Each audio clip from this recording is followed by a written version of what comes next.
حضرات محترم، بڑے بابرکت لمحات، پیارے دن، شعبان المعظم کی پرنور ساعتیں، یہ اپنے دل کی کھیتی کو نرم کرنے کے دن ہیں اور دل اور دماغ، فکر اور روح کو اپنے رب کی طرف متوجہ کرنے کے دن ہیں۔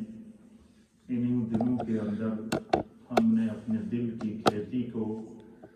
خشیت الہی کے ساتھ، خوف خدا کے ساتھ، اپنے گناہوں کو یاد کرنے کے ساتھ اور کثرت استغفار کے ساتھ اس طرح نرم کرنا ہے تاکہ جب شب برات کی پرنور ساعتیں آئیں تو خدا کی رحمت جو ہمیں آوازیں دے رہی ہو، اس کے لیے ہمارے دل، دماغ، تصور اور تخیل بالکل نرم ہو اور دل کی سختی خوف خدا میں تبدیل ہو جائے۔ پھر اس کے بعد انعام کے مہینے رمضان کی صورت میں ہے۔ اللہ کے حبیب علیہ الصلوۃ والسلام شعبان المعظم کا جب بھی مہینہ آتا تو شعبان کے مہینے سے امت کی تربیت شروع کر دیتے تھے، امت کو ان کی ذہن سازی کرتے تھے، ان کو اللہ تعالیٰ کی طرف متوجہ کرتے تھے۔ اور اس کے اوپر میں آپ کی خدمت میں صرف 2 حدیث پیش کروں گا اور پھر اس کے بعد ذکر اور انشاءاللہ دعا کی طرف جائیں گے۔ حضرت انس بن مالک رضی اللہ تعالیٰ عنہ بیان کرتے ہیں کہ سرکار دو عالم صلی اللہ علیہ وسلم نے صحابہ اکرام کو اس طرف تیار کیا کہ جب ہم اپنے دل کو نرم کریں گے، خوف خدا دل کے اندر پیدا کریں گے اور اپنے گناہوں پر نادم اور شرمندہ ہو کر اللہ کو یاد کر کے اپنی آنکھوں سے آنسو بہا کر اس کی طرف متوجہ ہوں گے، تو فرمایا کوئی بھی ایسا شخص جس نے اپنی زندگی میں ایک لمحہ بھی حقیقی طور پر اپنے دل و دماغ کے اندر اللہ کا خوف پیدا کیا ہو، خدا بند قدوس اس کو جہنم سے آزاد کر دے۔ اور یہ جو مہینہ ہے یہ جہنم سے آزادی کا مہینہ ہے، اور یہ مہینہ وہ ہے کہ جس کے بارے میں اللہ کے حبیب علیہ الصلوۃ والسلام نے فرمایا کہ شعبان و شہری، یہ میرا مہینہ ہے، اور رمضان و شہر اللہ، رمضان خدا کا مہینہ ہے۔ ان دونوں مہینوں کو اللہ اور اس کے رسول کی تقسیم سے قرب حاصل ہے۔ تو اللہ کے حبیب علیہ الصلوۃ والسلام نے صحابہ اکرام کو تربیت دیتے ہوئے ارشاد فرمایا، یہ سنن ترمذی کی حدیث ہے، وعن انس بن مالک رضی اللہ تعالی عنہ، حضرت سیدنا انس بن مالک رضی اللہ تعالی عنہ اس حدیث کے راوی ہیں، یقول قال، آپ فرماتے ہیں کہ قال رسول اللہ صلی اللہ تعالی علیہ وآلہ وسلم، کہ اللہ کے پیارے حبیب لبیب، نبی رحمت، جناب سید العالمین محمد رسول اللہ صلی اللہ تعالی علیہ وآلہ وسلم نے صحابہ اکرام کو مخاطب کر کے فرمایا کہ جب قیامت کا دن ہوگا، نفسا نفسی کا عالم ہوگا، ہر شخص پناہ کی تلاش میں اور سہارے کی تلاش میں اور سائے کی تلاش میں ہوگا، اللہ تعالیٰ کے قرب اور رحمت اور فضل کی تلاش میں ہوگا، تو فرمایا کہ اس لمحے یقول اللہ عز وجل، اللہ رب العالمین روئے زمین پر جو خدا نے حضرت آدم علیہ السلام سے لے کر آخری انسان تک جو اپنی مخلوق پیدا کی تھی، وہ تمام مخلوق وہاں اللہ کے سامنے اس وقت میدان حشر کے اندر موجود ہوگی۔ اللہ حضور فرماتے ہیں یقول اللہ عز وجل، اللہ رب العالمین اس موقع پر ارشاد فرمائے گا فرشتوں سے، اخرجوا من النار من ذکرنی یوما او خافنی فی مقام۔ حضور علیہ الصلوۃ والسلام فرماتے ہیں کہ میدان حشر لگے گا، ہر تمام انسان وہاں پر موجود ہوں گے، تو اس لمحے اللہ کی طرف سے اعلان ہوگا۔ اب مجھے بتائیں کہ وہ کیا لمحہ ہوگا کہ تمام انبیاء موجود ہوں گے اور ہر نبی اپنی امت کے ساتھ موجود ہوگا، اور سورج سوا نیزے کے اوپر ہوگا، انسان خوف کی وجہ سے اور اس غم میں کہ پتہ نہیں میری مغفرت ہوگی یا کہ نہیں ہوگی۔ حضور نے قیامت کے مناظر کو بیان کرتے ہوئے فرمایا کہ انسان اپنے ہی پسینے میں ڈوبا ہوا ہوگا، تو فرمایا اتنا خوف ہوگا، اتنی خشیت ہوگی، اتنا اس وقت جہاں وہ روب اور دبدبہ اور جلال الہی اتنے عروج کے اوپر ہوگا، تو فرمایا اس لمحے اللہ کی طرف سے اعلان ہوگا، اور وہ اعلان اللہ فرمائے گا کہ اخرجوا من النار، اے میرے فرشتو آج جہنم کی آگ سے ہر اس شخص کو نکال دو، من ذکرنی یومن، جس نے ایک دن بھی میرا ذکر کیا ہو، جس نے اپنی زندگی میں ایک دن بھی میرا ذکر کیا ہو، او خافنی فی مقام، یا کبھی بھی زندگی میں ایک لمحے کے لیے بھی اس کے دل کے اندر خوف خدا پیدا ہوا ہو،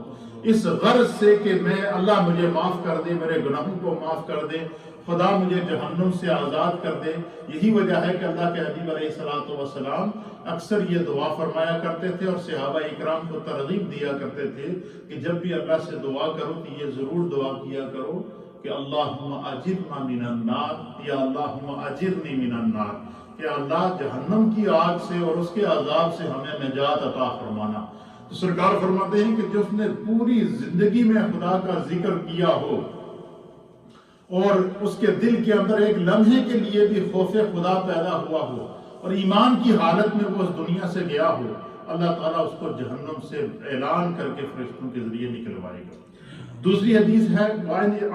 ابن عباس رضی اللہ تعالیٰ عنہ، حضرت سیدنا ابن عباس رضی اللہ تعالیٰ عنہ فرماتے ہیں کہ سرکار دو عالم صلی اللہ تعالیٰ علیہ وآلہ وسلم کی مجلس لگی تھی اور میں بھی اس مجلس میں موجود تھا۔ آپ فرماتے ہیں کہ قال، حضرت ابن عباس کہتے ہیں سمعت رسول اللہ صلی اللہ تعالیٰ علیہ وآلہ وسلم، یہ ترمذی شریف کی حدیث ہے،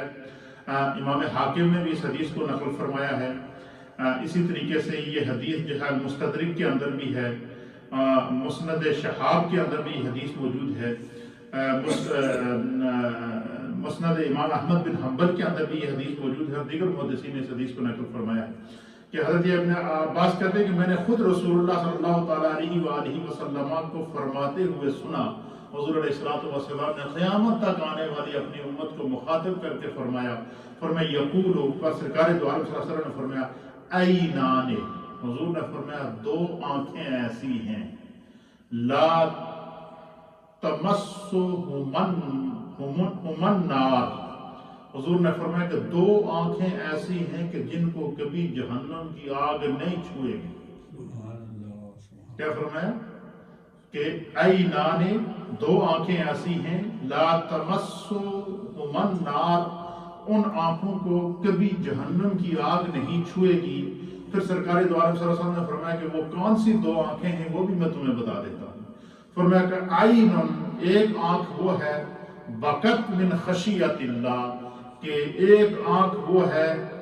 کہ جو اللہ کے خوف سے روئی ہو، یعنی جس آنکھ کے اندر خوف خدا پیدا ہوا ہو اور انسان اپنے گناہوں پر نادم ہو کر، اپنی معصیت پر نادم ہو کر، اپنے جو ہے وہ دانستہ اور نادانستہ اور آمدن اور خطا اور ظاہر اور مستور گناہوں کو یاد کر کے انسان نے اپنی آنکھ سے آنسو بہایا ہو، حضور نے فرمایا کہ جس شخص نے اپنے گناہ کو یاد کر کے خدا کے خوف سے اپنی آنکھ سے آنسو بہایا ہو، حضور نے فرمایا میں مصطفیٰ گارنٹی دیتا ہوں کہ اس آنکھ کو کبھی جہنم کی آگ نہیں چھوئے گی۔ کتنا بڑا دیکھیں جہنم سے آزادی کا کتنا بڑا جو ہے وہ یہ عظیم اللہ کے حبیب کی طرف سے یہ پروانہ اور وظیفہ ہے۔ اور فرمایا کہ وعین، اور دوسری آنکھ وہ ہے کہ باتت تحرس فی سبیل اللہ، کہ دوسری آنکھ وہ ہے کہ جو اللہ کی راہ میں پہرا دے کر گزاری گئی ہو، یعنی دوسری آنکھ سے مراد ان مجاہدین کے لیے ہے کہ جو دشمن نے چاروں طرف سے گھیرا ہوا ہو اور دشمن دین کے اوپر، اسلام کے اوپر، اسلامی سرحدوں کے اوپر حملہ کر رہا ہو، اور مجاہدین اسلام کی حفاظت کے لیے، دین کی حفاظت کے لیے دشمن کے مقابلے میں رات جاگ کر گزارتے ہیں۔ اور فرمایا کہ جو مجاہد اسلام کی خاطر، اسلام کی حدود کی بقا کی خاطر اور دین کی حفاظت کی خاطر اپنے ملک کی ملت اسلامیہ کی حفاظت کے لیے جو آنکھ جاگی ہے رات کو، حضور نے فرمایا کہ اس شخص کا، اس مجاہد کا جاگنا، فرمایا اس کی آنکھ کو کبھی جہنم کی آگ نہیں چھوئے۔ کتنا خوبصورت یہ انعام اور اکرام ہے۔ اور تیسرے مقام پر اللہ کے حبیب علیہ الصلوۃ والسلام نے فرمایا کہ وعن انس بن مالک رضی اللہ تعالیٰ عنہ، حضرت انس بن مالک رضی اللہ تعالیٰ عنہ سے حدیث کے راوی ہیں، آپ فرماتے ہیں کہ ان النبی صلی اللہ تعالیٰ علیہ وآلہ وسلم، کہ اللہ کے پیارے حبیب لبیب نبی رحمت صلی اللہ تعالیٰ علیہ وآلہ وسلم نے ارشاد فرمایا، قال، نبی علیہ الصلوۃ والسلام نے فرمایا، من ذکر اللہ ففادت عیناہ من خشیۃ اللہ۔ حضور علیہ الصلوۃ والسلام نے فرمایا کہ جس نے خدا کا ذکر کیا، کہ جس شخص نے اللہ تعالیٰ کو یاد کیا، جس نے اللہ کا ذکر کیا، ففادت عیناہ من خشیۃ اللہ، اور اللہ کے خوف سے اس کی آنکھیں اس قدر اشکبار ہوئی کہ جس شخص نے اللہ کا ذکر کیا، خدا کو یاد کیا، پھر اپنے گناہوں کو یاد کیا، اور پھر خدا کے خوف سے اس کی آنکھیں اس قدر اشکبار ہوئی، اس قدر اس کی آنکھیں اشکبار ہوئیں، حتی یصیب الارض من دموعہ، یہاں تک کہ اس کی آنکھ سے نکلنے والا آنسو زمین پر گرا۔ اب یہ دیکھیں کتنی پیاری حدیث آپ سنیں گے، آپ کا ایمان تازہ ہو جائے گا اور دل کی کھیتی نرم ہو۔ حضور نے فرمایا کہ جس شخص نے خدا کے اللہ کو یاد کیا اور اللہ کے خوف سے اس کی آنکھوں سے آنسو بہا، حتی یصیب الارض من دموعہ، یہاں تک کہ اس کی آنکھ کا آنسو اس کی آنکھ سے نکل کر اس کے چہرے سے ہوتا ہوا، اس کے داڑھی سے ہوتا ہوا زمین تک پہنچ گیا۔ اس کی آنکھ سے نکلا ہوا آنسو زمین پر گرا خدا کے خوف سے اور اللہ کے ذکر کے دوران۔ تو اللہ کے حبیب علیہ الصلوۃ والسلام نے فرمایا کہ میں مصطفیٰ تمہیں گواہی دیتا ہوں اور بتاتا ہوں، لم يعذبه اللہ تعالی یوم القیامت، فرمایا قیامت کے دن جب سورج سوا نیزے کے اوپر ہوگا، جہنم دہک رہی ہوگی، جہنم آوازیں دے رہی ہوگی کہ گناہگاروں کو اور سیاکاروں کو اور کفار کو اور مشرکین کو، نافرمانوں کو میرے اندر لاؤ، میں بھوکی ہوں۔ فرمایا اس لمحے جس شخص کا اپنی زندگی میں خوف خدا سے گرا ہوا آنسو زمین تک پہنچ گیا، حضور نے فرمایا کہ اس کا وہ آنسو اس کے لیے جہنم کی آگ کو ٹھنڈا کر دے گا اور اس کو اللہ قیامت کے دن عذاب نہیں دے گا۔ تو یہ جو دن ہے، اسی لیے سرکار دو عالم صلی اللہ علیہ وسلم نے جب بھی شعبان المعظم کا مہینہ آتا تو اللہ کے حبیب علیہ الصلوۃ والسلام کثرت سے ام المؤمنین فرماتی ہیں سیدہ عائشہ صدیقہ رضی اللہ تعالی عنہا کہ حضور علیہ الصلوۃ والسلام اس مہینے کے اندر کمر ہمت کو کس لیا کرتے تھے، یعنی معمول سے زائد آپ روزے رکھتے، معمول سے زائد استغفار کرتے، معمول سے زائد آپ کیا کرتے جو ہے وہ تلاوت قرآن کرتے، معمول سے زائد جو ہے وہ اللہ تعالیٰ کی تسبیحات اور تحلیلات کے اندر وقت گزارتے۔ تو ایک دن صحابہ اکرام نے عرض کیا کہ یا رسول اللہ، جب بھی شعبان کا مہینہ آتا ہے آپ کے معمولات زندگی تبدیل ہو جاتی ہیں اور آپ عام دنوں سے بڑھ کر عبادت کرتے ہیں، تلاوت کرتے ہیں، استغفار کرتے ہیں، اس کی کوئی خاص وجہ ہے؟ اللہ کے حبیب علیہ الصلوۃ والسلام نے فرمایا کہ اس مہینے میں انسان کی زندگی اور اس کے اعمال کا فیصلہ ہوتا ہے اور اس کے اعمال اللہ کی بارگاہ میں پیش کیے جاتے ہیں، اس کی آئندہ زندگی کا فیصلہ ہوتا ہے۔ اور میں چاہتا ہوں کہ حضور نے فرمایا کہ میں مصطفیٰ یہ چاہتا ہوں، میری یہ خواہش ہے کہ جب میرا نامہ اعمال، جب میرے اعمال کا رجسٹر فرشتے اللہ کی بارگاہ میں پیش کریں تو یا تو میں حالت روزہ میں نظر آؤں، یا استغفار کرتے ہوئے نظر آؤں، یا حالت قیام میں نظر آؤں، یا نماز کی صورت میں نظر آؤں، یا تسبیحات اور تحلیلات کرتے ہوئے نظر آؤں، یا سجدوں کے اندر نظر آؤں۔ تو اللہ کے حبیب علیہ الصلوۃ والسلام نے جو ہے وہ اس طرف ترغیب دی ہے کہ جب بھی یہ مہینہ آئے تو اللہ کے حبیب علیہ الصلوۃ والسلام فرماتے ہیں کہ جو ہے وہ پھر اس کا فائدہ کیا ہے؟ آخری بات حضور نے فرمایا کہ یہ جو لوگ ہیں جن کے اندر خوف خدا پیدا ہوتا ہے اور خوف خدا سے ان کی آنسو نکل آتے ہیں، اور فرمایا جو بھی بندہ اپنے گناہوں کو یاد کر کے اپنی آنکھ سے آنسو بہائے گا وہ آئندہ گناہ کرنے سے بچے گا، کیونکہ اس کو پتا ہے کہ یہ جو ہے وہ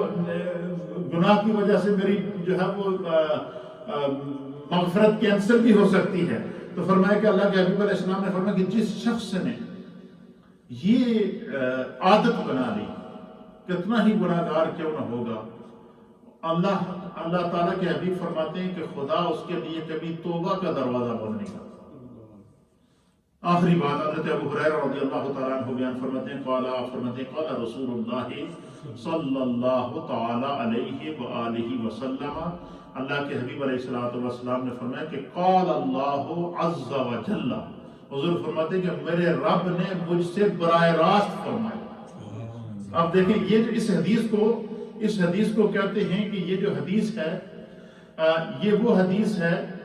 کہ جس حدیث کو براہ راست مصطفیٰ کریم کو نے اپنے رب سے سن کر بیان کیا ہے، یا اللہ نے براہ راست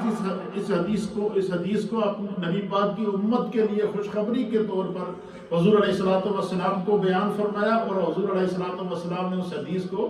خود آگے اپنی امت کے لیے بیان فرمایا۔ حضور فرماتے ہیں کہ قال اللہ عز وجل، میرے رب نے مجھ سے فرمایا، میرے رب نے فرمایا، کیا فرمایا؟ اللہ تعالیٰ کیا فرماتا ہے؟ وَعِزَّتِي، اے میرے محبوب اپنے امتیوں کو بتا دیجئے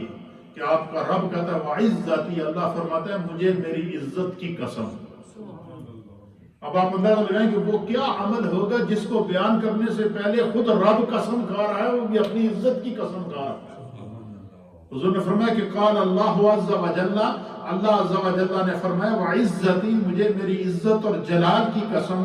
لا اجمع علی عبدی خوفین آمنین واذا خافنی فی الدنیا امنته یوم القیامہ واذا امنتنی فی الدنیا اخفته یوم القیامہ۔ حضور علیہ السلام نے فرمایا کہ مجھے میرے رب نے فرمایا کہ مجھے میری عزت اور جلال کی قسم، میں اپنے بندے پر کبھی دو خوف اور دو امن اکٹھے نہیں کروں گا، دو خوف اور دو امن کبھی اکٹھے نہیں کروں گا۔ اور پھر سرکار نے اس کی وجہ بیان فرمائی ہے۔ حضور علیہ السلام نے فرمایا کہ جس شخص کو میں جو ہے وہ جو فرمایا کہ دو خوف اور دو امن اگر وہ مجھ سے دنیا میں خوف رکھے، یعنی جو شخص دنیا میں رہتے ہوئے جس کے دل کے اندر اللہ کا خوف موجود رہا، خوف خدا موجود رہا، خشیت الہی موجود رہی، گناہوں سے جو ہے وہ مجتنب رہا اور اللہ سے ڈرتا رہا، اور اللہ کے خوف سے جو ہے وہ ہمیشہ اس کا بدن، اس کا جسم، اس کا دماغ، اس کا تصور حاضر رہا، تو فرمایا کہ اللہ فرماتا ہے کہ جس نے دنیا میں مجھ سے خوف زدہ ہوا، میں اس کو یہ بتا دیتا ہوں، محبوب ان کو یہ خوشخبری دے دے کہ میں قیامت میں کبھی ان کو خوف زدہ نہیں کروں گا۔ قیامت کے خوف، اس حدیث کا معنی کیا ہے کہ قیامت کے خوف سے بچنے سے پہلے، قیامت کی ہولناکی سے بچنے سے پہلے، قیامت کی خشیت سے بچنے سے پہلے، اور قیامت کا منظر کیا ہوگا؟ اللہ فرماتا ہے جب قیامت آئے گی تو اذا زلزلت الارض زلزالها واخرجت الارض اثقالها وقال الانسان ما لها، زمین میں زلزلے برپا ہوں گے، نیچے کی زمینیں اوپر ہو جائیں گی، اوپر کی زمینیں نیچے ہو جائیں گی۔ پھر ایک حدیث کے مطابق حضور نے فرمایا کہ جب قیامت برپا ہوگی ساتوں زمینوں کو لپیٹ دیا جائے گا، ساتوں آسمانوں کو لپیٹ دیا جائے گا، اینڈ آف دا ورلڈ ہو جائے گا، ورنہ ہر شخص نفس نفسی کے عالم کے اندر ہوگا، سورج سوا نیزے کے اوپر ہوگا۔ حضور نے فرمایا ایسے خوف اور خشیت اور ایسے خوف کے عالم کے اندر اور ایسے رعب اور جلال کے عالم میں، فرمایا جس نے دنیا میں خدا کا خوف اپنے دل میں رکھا، قیامت کی اس ہولناکی میں خدا اس کو بے خوف رکھے گا۔ قیامت میں اللہ فرمایا دو خوف اکٹھے نہیں ہوں گے۔ کیا مطلب؟ کہ جس نے دنیا میں اللہ سے خوف کیا وہ قیامت میں خوف زدہ نہیں ہوگا۔ اسی لیے فرمایا کہ جتنے بھی یہ اولیاء اللہ ہے، ان کی جو اللہ تعالیٰ نے جہاں اور صفات بیان فرمائی ہیں، جہاں اور کمالات بیان فرمائے ہیں، خدا فرماتا ہے الا ان اولیاء اللہ لا خوف علیہم ولا هم یحزنون، کہ اللہ کے جو دوست ہیں، اللہ کے جو ولی ہیں، جن کے دل کے اندر ہر وقت خشیت الہی رہتی ہے، جو ہر وقت اپنے رب کی طرف متوجہ رہتے ہیں، جو ہر لمحہ اپنے گناہوں سے مجتنب رہتے ہیں، تو فرمایا لا خوف علیہم ولا هم یحزنون، نہ دنیا میں کوئی ان پر خوف ہوگا، نہ قیامت کے دن اللہ تعالیٰ ان کو غمگین کرے گا۔ تو فرمایا کہ جس نے دنیا میں خوف خدا کیا، اللہ اسے قیامت میں امن کے اندر رکھے گا۔ اور فرمایا کہ جو دنیا میں جو ہے بے خوف رہا، دوسرا جو دنیا میں امن میں رہا، بے خوف رہا، یعنی اس کے سامنے گناہ ہوتے رہے، اس کو پتہ ہے میں گناہ ہوں، لیکن اس کے دل میں خوف خدا پیدا نہ ہوا، توبہ نہ کی، استغفار نہ کیا، رجوع اللہ نہ کیا، وقت پر نماز کو ادا نہ کیا، اللہ کے احکامات پر عمل نہ کیا، رسول اللہ کے بتائے ہوئے دین کے مطابق اپنی زندگی کو نہ گزارا، تو فرمایا کہ اتنی ڈٹائی کے ساتھ کہ اس کے ذرا بھر بھی اس کے سامنے نمازیں ہوتی رہی، اذانیں ہوتی رہی، اس کے سامنے دین کے پیغام جاتے رہے، لیکن وہ بے خوف رہا، اس کو بالکل خوف نہیں تھا، تو فرمایا قیامت کے دن سب سے زیادہ خوف کے اندر وہ شخص ہوگا، قیامت کے دن سب سے زیادہ غمگین وہ شخص ہوگا، قیامت کے دن رحم کا سب سے زیادہ وہ شخص تلاش کے اندر ہوگا۔ فرمایا جس نے دنیا میں اللہ کا خوف کیا، وہ قیامت میں اللہ تعالیٰ اس کو قیامت کے خوف سے جو ہے وہ بچا کے رکھے گا، اور جو دنیا کے اندر جو ہے اللہ کے خوف سے جو ہے وہ اس کا دل سخت رہا، اور خیر اور شر کی اس کے اندر تمیز نہ تھی، نیکی اور گناہ کی اس کے اندر تمیز نہ تھی، اور وہ اللہ تعالیٰ کے احکام کی نافرمانی اعلانیہ طور پر کرتا رہا، تو فرمایا وہ پھر قیامت کے دن اللہ کے عذاب سے ڈرے، اور اس کا عذاب اتنا سخت ہوگا کہ جس سے جہنم بھی پناہ مانگتا ہے۔ اللہ تعالیٰ ہم سب کو دین سمجھنے کی توفیق عطا فرمائے۔ ان تمام احادیث کو پیش کرنے کا جو مقصد ہے وہ یہ ہے کہ یہ شعبان کا مہینہ ہے، اس میں ہم نے اپنے دلوں کو نرم کرنا ہے، اپنی نگاہوں کو جھکانا ہے، خوف خدا کو دل میں پیدا کرنا ہے، تاکہ آنے والی شب برات کو جب ہمیں وہ شب برات کے لمحات ملے نا، تو دل کی وادی، دل کی کھیتی اس طرح ہو، استغفار کے پانی سے، آنکھوں کے پانی سے، آنسوؤں کے پانی سے، رات کو گڑ گڑا کر آدھی رات کو تہجد کے وقت اٹھ کر اپنے رب کی بارگاہ میں خوف خدا سے بہائے ہوئے ایک آنسو نے ہماری دنیا بھی بدل دینی ہے، آخرت بھی بدل دینی ہے۔ اور میرے دوستو، میرے بزرگوں، یہ دنیا، یہ کاروبار، یہ حکومت، یہ اقتدار، یہ اختیار، یہ سب کچھ ادھر رہ جاتا ہے۔ اس رنگ بدلتی دنیا میں انسان بدلتے رہتے ہیں، گھر ایک ہی ہوتا ہے، مہمان بدلتے رہتے ہیں۔ تاریخ بتاتی ہے کہ بڑے بڑے بادشاہ آئے ہیں، بڑے بڑے فراؤن آئے ہیں، بڑے بڑے نمرود آئے ہیں، جن کو پوری دنیا میں حکومتیں کرتے رہے، لیکن آج ان کے انجام کو قرآن بیان کر رہا ہے، نافرمان قوموں کے انجام کو قرآن بیان کر رہا ہے، فرما بردار قوموں کے انجام کو قرآن بیان کر رہا ہے۔ اس لیے اللہ کے حبیب علیہ السلام ہر وقت صحابہ اکرام کو دین کی طرف متوجہ رکھتے تھے۔ زندگی کا کوئی پتہ نہیں کہاں ہمارا سانس ٹوٹتا ہے، اس لیے اپنے گناہوں کو، اور کسی کو چھوڑیے، اپنے گناہوں کو ہم میں سے ہر ایک کو یاد کر کے ہمیشہ سچے دل سے توبہ اور استغفار کریں۔ اور ان دنوں میں ہم نے اپنے آپ کو تیار کرنا ہے، پتہ نہیں آئندہ کیا پتہ اسی شب برات میں ہم میں سے کس کا فیصلہ ہو چکا ہوگا کہ بس اس کا پتہ زندگی کا کٹ گیا ہے۔ اس لیے یہ لمحات جو خدا ہمیں عطا کرتا ہے، ہمیں انہیں غنیمت جاننا چاہیے۔ تھوڑا سا ذکر اور پھر دعا۔